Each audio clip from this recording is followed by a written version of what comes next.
चाहते कि हमारी स्वामिनी की कृपा ने कितना निर्मल किया है, तब उनकी स्वामिनी जू मुझ जैसे अपराधी के अपराधों का विस्मरण करके आप ऐसी कृपा। तो आपको लगता है कि संतों की एक दैन्य भाषा होती है। नहीं, ईमानदारी से संत कभी झूठ नहीं बोलते।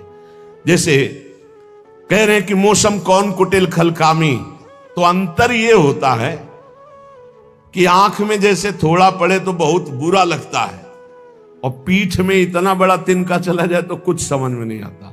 संतों का हृदय आंख जैसा होता है, थोड़ी सी भी गलती में हाय हाय मच जाता है। धिक्कार है तुम्हारे जीवन को, अपने को तुम क्या समझते हो, क्या है तुम्हारे अंदर विचार।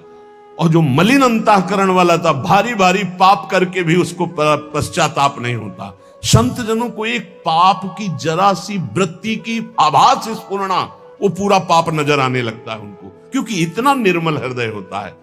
तो सच्ची कहते हैं कि जैसे घोड़ों की लगाम पकड़े हुए श्री कृष्ण अर्जुन की बैठे हैं, ऐसे अपने भक्तों की लगाम पकड़कर बैठ जाते हैं। तो यात्रा अध्यात्म की ऊंचाई की चलती, किसी की सामर्थ्य नहीं। इसलिए सब भक्त ऐसे तो आपको मिलेंगे। जहां सामर्थ्य की बात है वहां केवल श्री भगवान की कृपा है।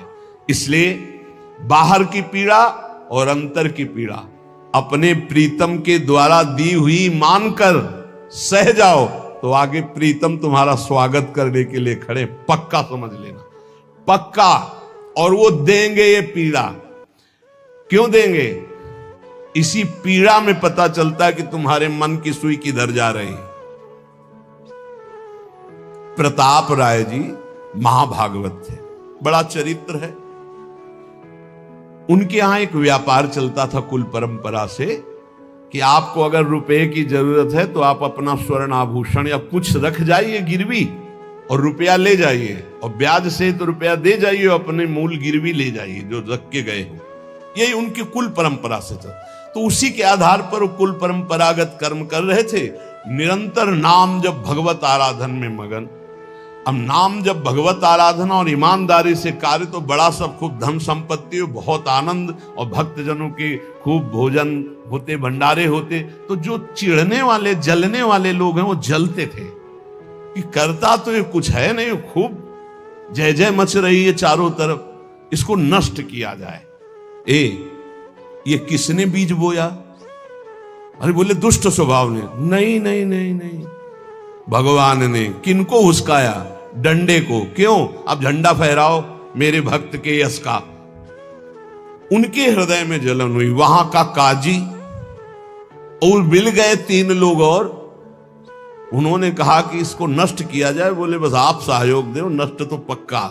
बोले कैसे? बोले प्लान तो सब हमारा बन गया है। अब झोली में कंकड़ भरे, और प्रताप राय जी बेटी का ब्याह है, 10,000 मुद्रा चाहिए।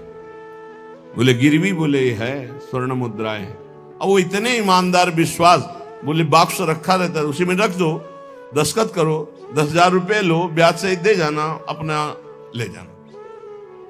थोड़ी देर बाद दूसरा आया ऐसे, फिर तीसरा आया, वो तुमका व्यापारी था। 5 दिन बाद वापस आया और काम बन गया, ब्याज सहित ये रुपए लो, हमारा आभूषण वापस करो। बोले जहां रख गए थे वैसे उठा लो। बाक्स से उठाया ऐसे। अरे देखो कितना नाटक करता है, माला जपता है, भगत बनता है, हमारे स्वर्ण आभूषण हटाकर कंकड़ पत्थर भर दिए। अब लोग तो आश्चर्यचकित हो रहे थे कि ये भगत जी तो ऐसे है नहीं। इतने में दूसरा आया, उसने भी वही नाटक शुरू। तीसरा आया, उस अब तो पक्का हो गया कि पाखंड करता है। लोगों की श्रद्धा को कपूर कहा गया है।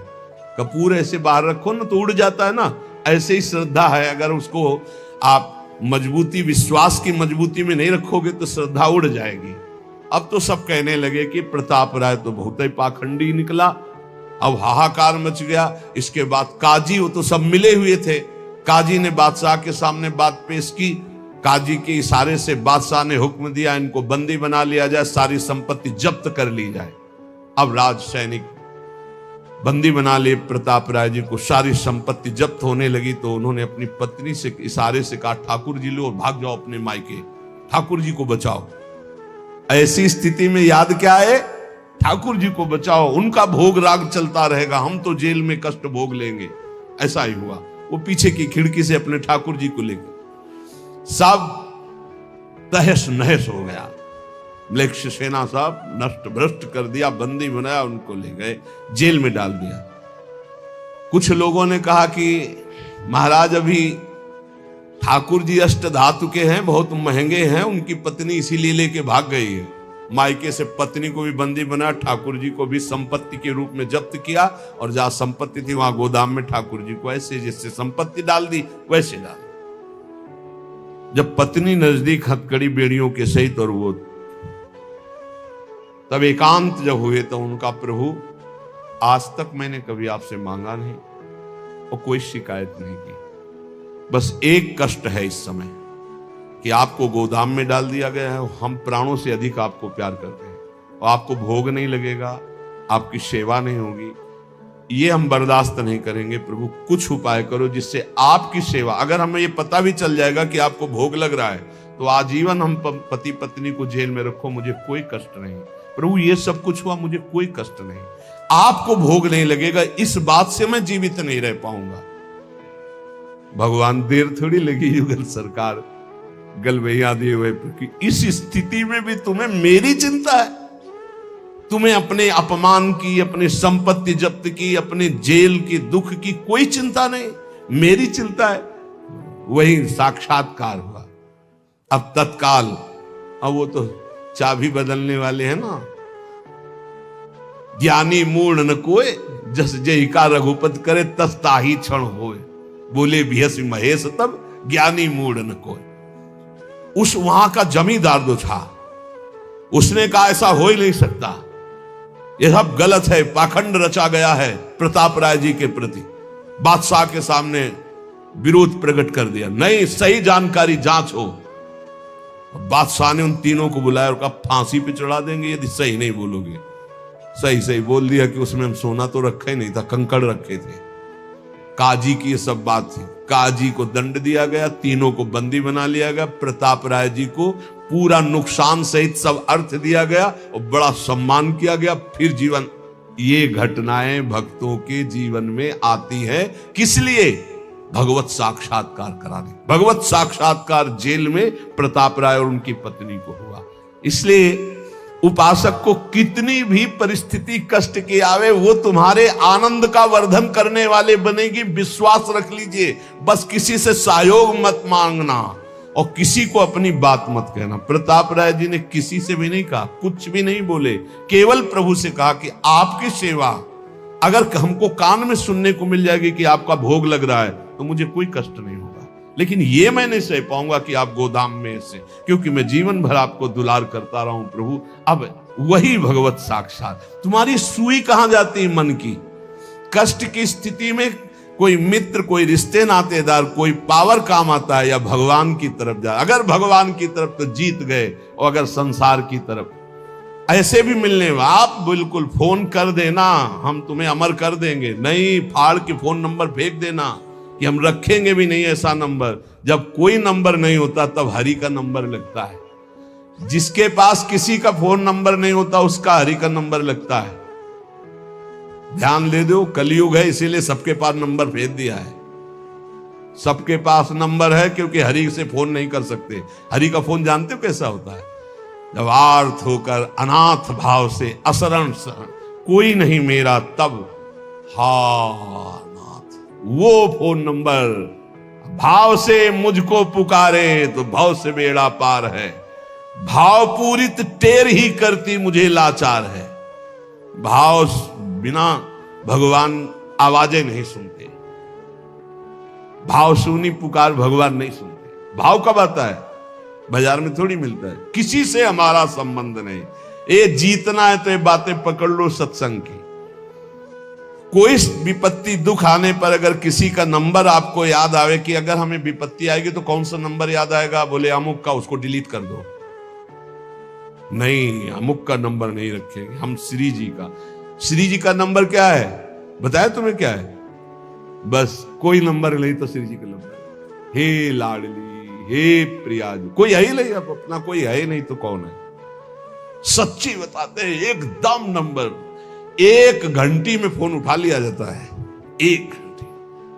गजेंद्र ने जब देखा कि कोई मेरा सहयोगी नहीं, हारी री नहीं पहुंच पाया, काम हो गया।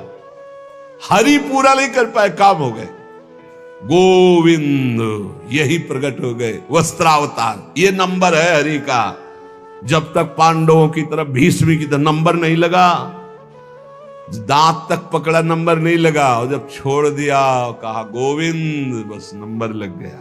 ये है भगवान को पुकारना, ये है भगवान तक आवाज पहुंचाना। कोई हमारा नहीं, यही तो हमारी साधना है। और यहां मान नंबर लिखे चले जा रहे हैं, व्यवहार बनाए चले जा रहे हैं, डायरी बनाए चले जा रहे हैं, इतने नंबर। अरे ये सब क्या करोगे, ये सब नरक पहुंचाएंगे नंबर। एक केवल हो हरि शरणम, बस सब काम बन जाएंगे।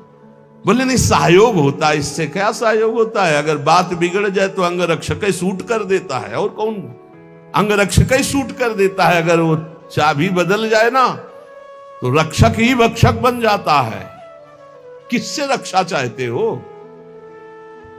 जो काल का भी शासन करने वाला है, उससे रक्षा चाहो। देखो सच्ची बात, ये केवल प्रवचन नहीं कर रहे, हृदय की बात कह रहे। मान लीजिए मेरे प्रभु ऐसे, कोई महान नहीं है, वो जिसको महान करते हैं वही महान हो जाता है प्यारे।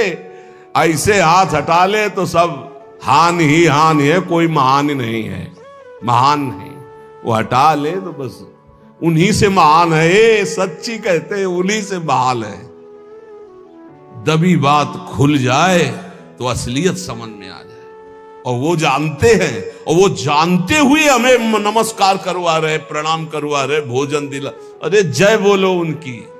हमारे साथ भगवान ने क्या किया? अरे तुमने भगवान के साथ क्या किया? कितनी कृपा की भगवान ने। इतने अपराध का दंड जानते क्या होता है? पूरा जीवन बर्बाद हो जाए। और यहां पूरे जीवन अपराध कर रहे हैं, जीवन आबाद किए हुए हैं ऐसे प्रभु के प्रति। ये हम इसलिए कह रहे हैं, जो कहते हैं ना हमारी भगवान पे श्रद्धा नहीं रहेगी तो तुम्हारे ऊपर हमारी श्रद्धा नहीं रहेगी। देखो ना कहां श्रद्धा लायक हो तुम, क्या हो तुम। ये हम असलियत कह रहे हैं। ऊपर से चिकना चुपड़ा, अंदर से सब गंदा होता है। भगवान बचावे, नहीं तो मना खष्टान इंद्रियाणी प्रकृति स्थान कर सती। दुर्गति वाले काम होते हैं, दुर्गति वाले। आप जो भी देख रहे हो केवल कृपा देख रहे हो। अगर वो कृपा हट जाए तो कुछ नहीं देखने लायक किसी में भी।